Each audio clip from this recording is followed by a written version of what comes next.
Opening day is just around the corner, and that means baseball time in Fayetteville, Arkansas, as the Hogs prepare once again to take the field, helping us break it all down, what this Arkansas ball club is going to look like in the 2025 season. One of the best in the business, Andrew Ellis, who covers the Arkansas Razorbacks for Inside Arkansas. He's also the host of the Bombastic podcast, which, again, locks in on Arkansas baseball specifically. Andrew, appreciate you taking the time, man. It's always a pleasure to have you on. Excited to talk a little Hogs baseball. It's just around the corner. Yeah, man. Us folks in Arkansas, man, we need all the baseball talk we can get, man. Basketball's not doing what we expected it to do. Football is Arkansas football, and so they're a lot like me that are just kind of counting down the days, trying to make it through the baseball season. But like we talked about right before we went live, Arkansas baseball, you can count on them in the regular season. There's a lot of pressure on the baseball team in the postseason this year, and so I have no doubt that they're going to be. They have a very high floor. Like there's no way they're going to stink. So we at least have that to look forward to. But still a little bit. It's a nervous energy in Fayetteville these days.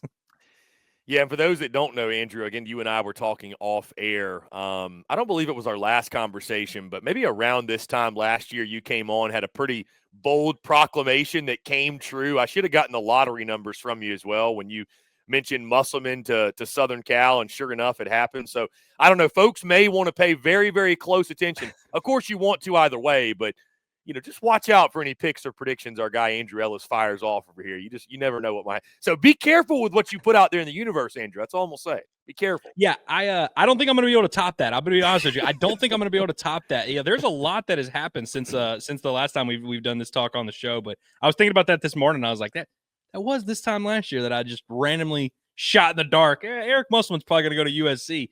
I'd love to sit here and pretend, Chris, like it was like this super sourced story I had been following.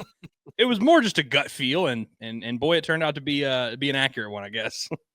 Indeed. So, Andrew, as we turn our attention to the 2025 Arkansas Razorbacks ball club, the Hogs are in an interesting spot, Andrew, because the theme following this program, you got one of the best baseball coaches in the country, one of the best of all time, I think, for sure. You're coming off a 44-win regular season, 20-10 in SEC play for virtually every program. Like, that's a great season. But we're in a place where it's year after year after year, Andrew. I feel like the message is the same. Oh, man, Dave Van Horn's going to get him one eventually. This program, Arkansas baseball, they're going to break through eventually.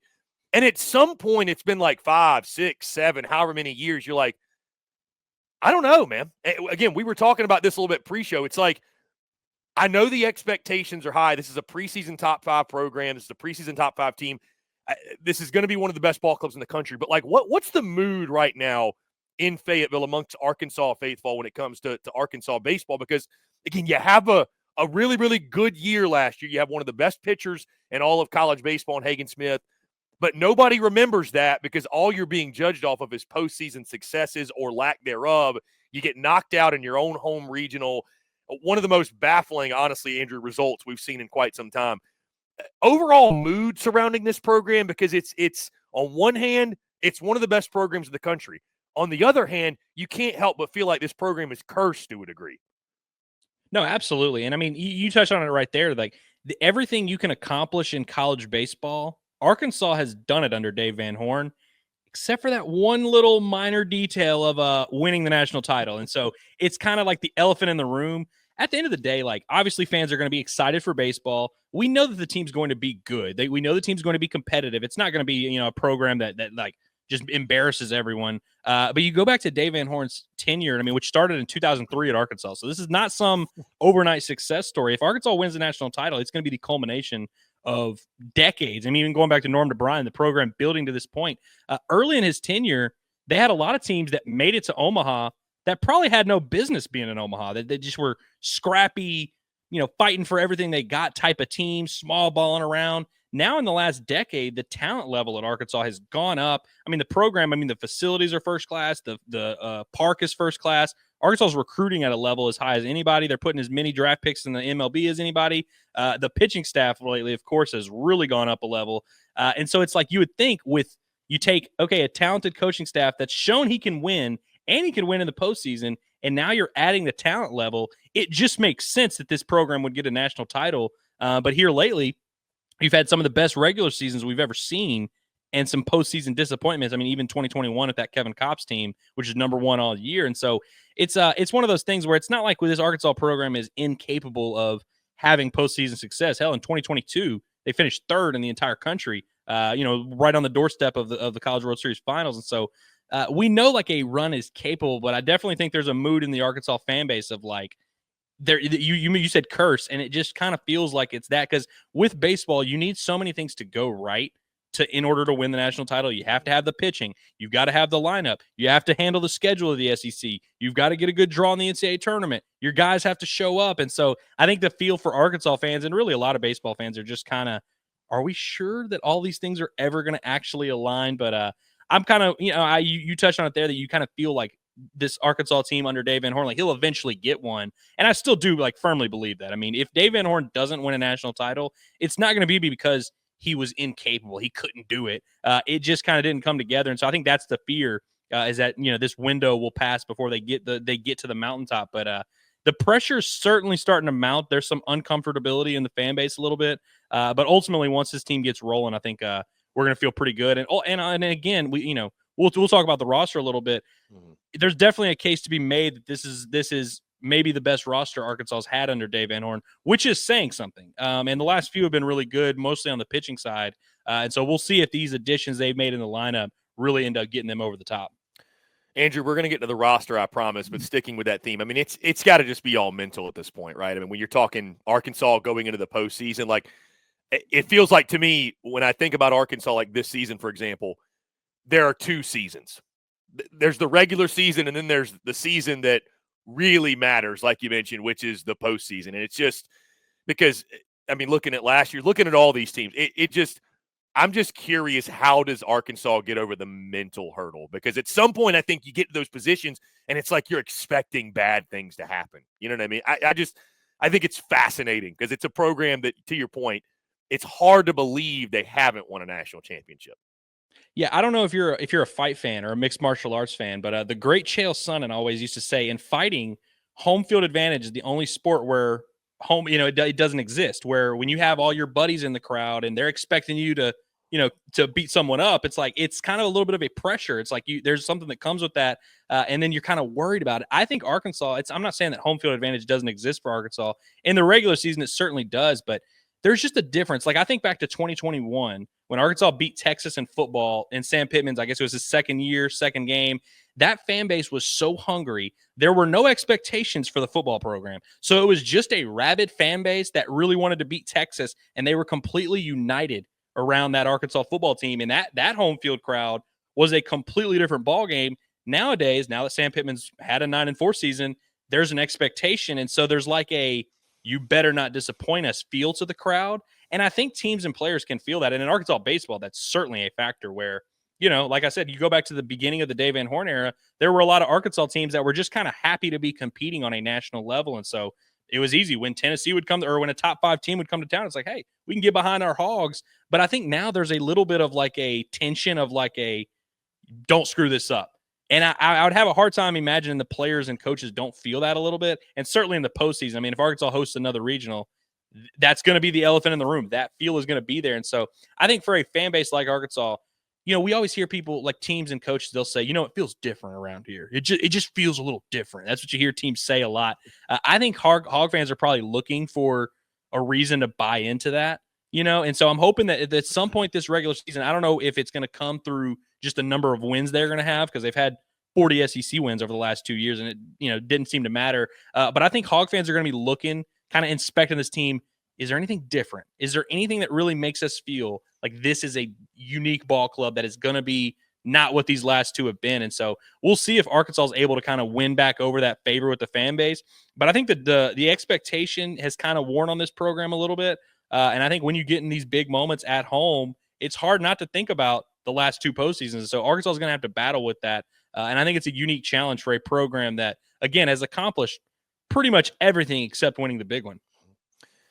Andrew, you mentioned this might be Dave Van Horn's most talented team yet, which, to your point, is saying a lot when you think about some of the rosters and some of the starting nines they've put out there. Let's start with the lineup 1 through 9 here, because I think this was the big thing, and this is probably the question coming in the season. But this is what you could argue held Arkansas back .243 average in conference play last year, was next to last in the league. They really just struggle to be consistent hitting the baseball. You've got Kendall Diggs back. You've got Aloy back. Souza's back. They're looking for Helfrich to take a big jump. But just like a lot of other teams, obviously, Andrew, loading up in the transfer portal. Kazeel from Vanderbilt, Iredale from New Mexico Community College, Thomas from Florida Southwestern, DeValin, Maxwell. These are guys you expect to contribute. Maxwell coming over from TCU, by the way. Thoughts on this starting nine? What are you expecting from the Hogs offensively? Is it fair to call this, again, the big question mark that Arkansas has got to answer this season? Absolutely. And I mean, again, that's another kind of the elephant in the room, is that the pitching, Matt Hobb has done a good job. He's creating monsters. You look at the most talented players that have come through this Arkansas program the last few years, most of them are pitching. You think of Kevin Kopps, you think of Hagen Smith, you think of a Gabe Gackle who's going to be leading them this year. There's not a ton of hitters that are kind of in that national stratosphere. And ultimately, man, I know a lot of people say this is kind of overused, but you got to have dudes. And you just look around the country. You look at Tennessee, who had 5 dudes hit 20 home runs last year. Arkansas hasn't had a guy hit 20 home runs since 2017, Chad Spanberger. So we're talking about damn near a decade. Arkansas has not had a guy hit 20, and Tennessee had 5 of them last year. And I think you look at A&M's lineup, really solid 1 through 9, but you got those 3 dudes in the middle there, Laviolette, Montgomery, and Grahovic last year that hit 25 home runs a piece or whatever it was. Like, you have to have those guys, those big donkeys that just kind of carry your offense. And of course, you got to have a well-rounded 1 through 9 and all that. But I really think Arkansas, what they've done the last few years is they've collected pretty good position players. You know, like I think about a guy like Ben McLaughlin last year, who's a starting first baseman. I love Ben McLaughlin. Loved watching him play baseball.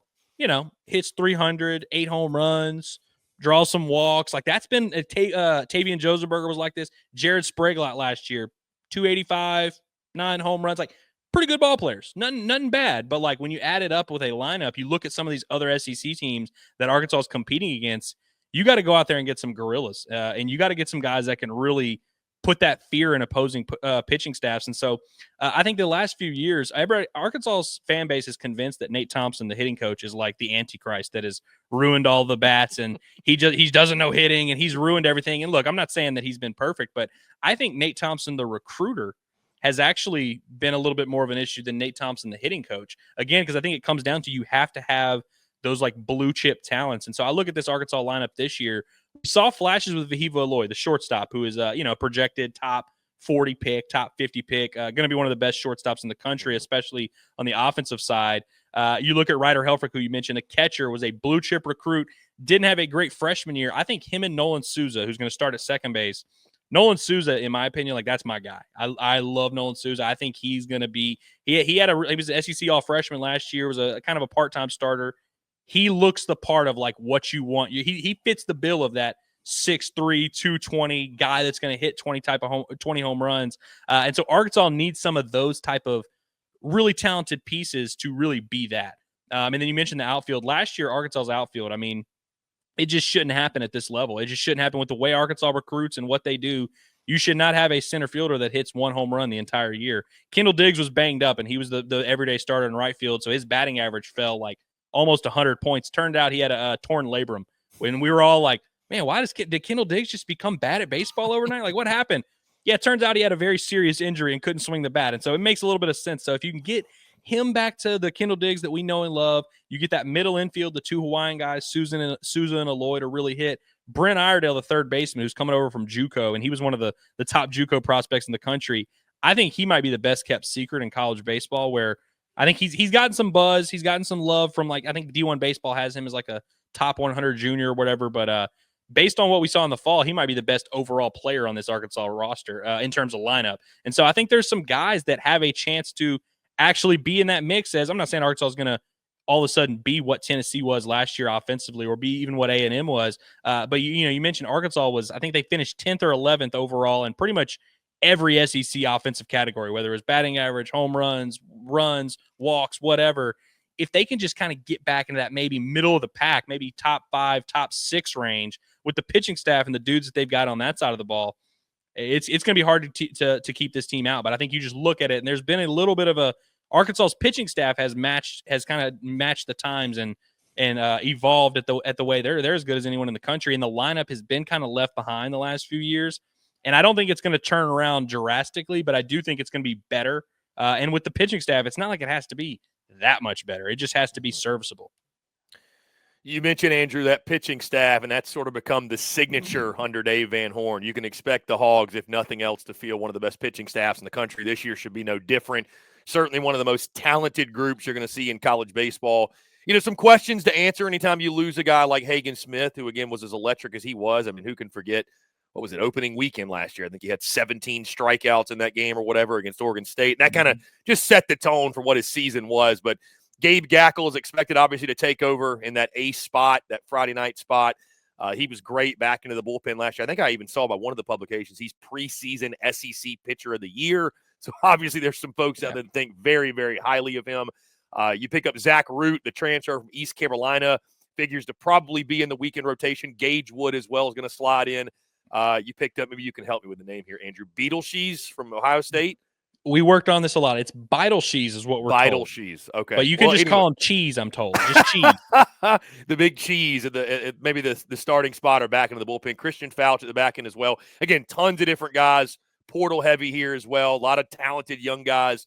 Thoughts on the pitching staff? Again, to your point, Andrew, you worry less here because while there's questions to be answered, Arkansas seems to answer these questions and pass these tests with flying colors every single year.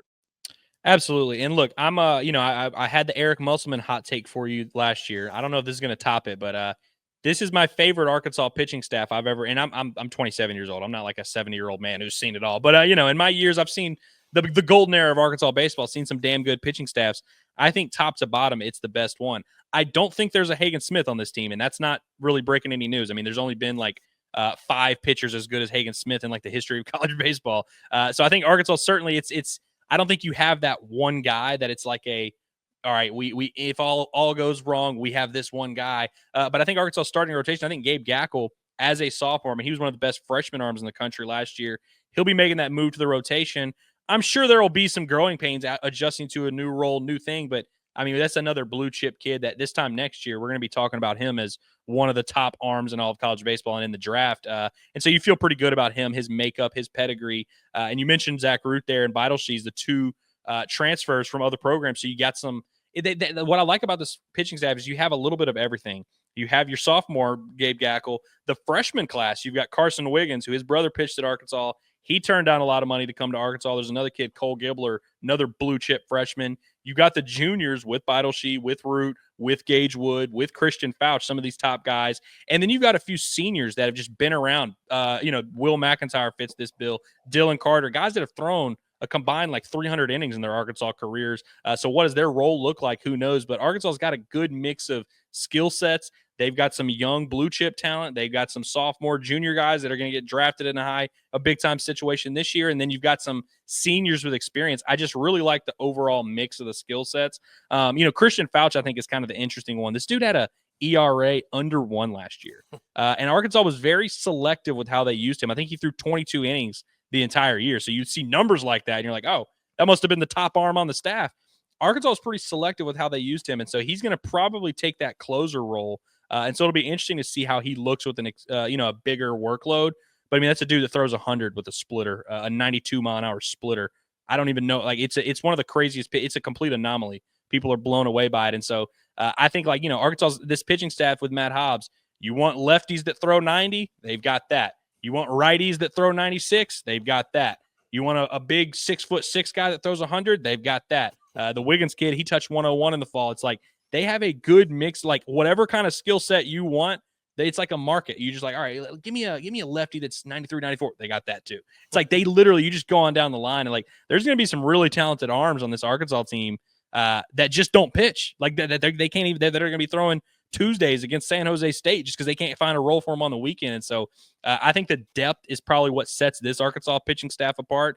But ultimately, again, I said you got to have the dudes. And so it's going to be interesting to see if Gabe Gackle and Christian Fouch and Gage Wood, some of these guys can kind of take that next step to be dudes. But I do think this Arkansas pitching staff ultimately just has too many options to not be really good. Andrew, like you mentioned, a lot of new faces that'll be contributing. Give me one hitter and one pitcher that maybe those outside of Fayetteville have never heard of that you think is going to be a household name by season's end.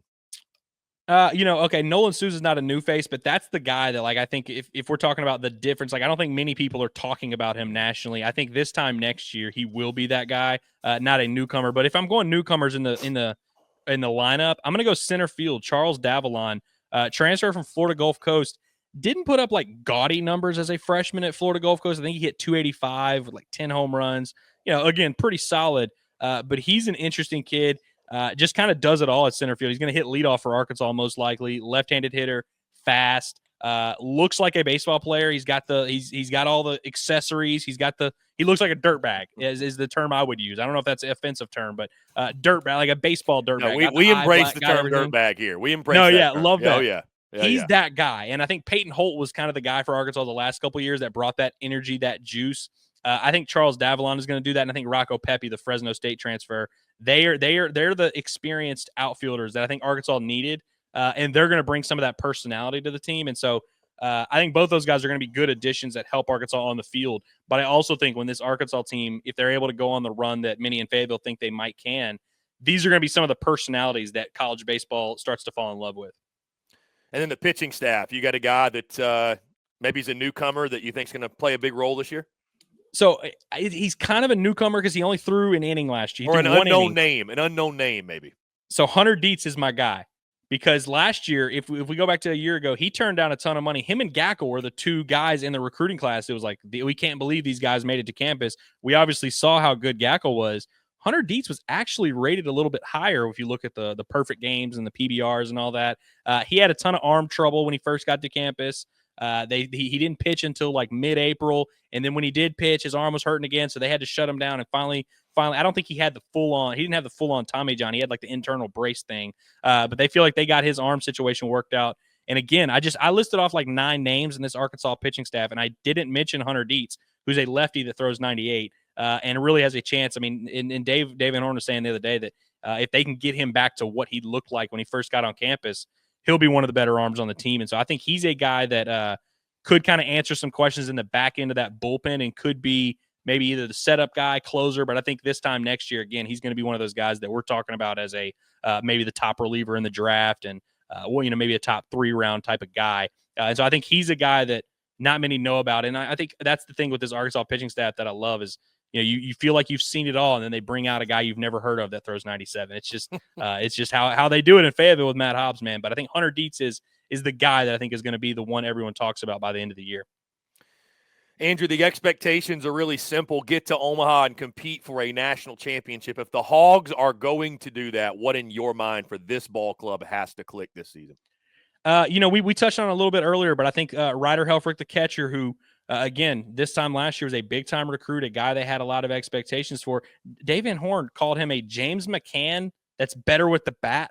And when he said that set an expectation that was crazy. And I'm not going to go that far, but I think him and Nolan Souza are kind of the 2 X factors where when you're talking about this lineup, you think about the returning starters or you think about the incoming transfers and how can they fit in.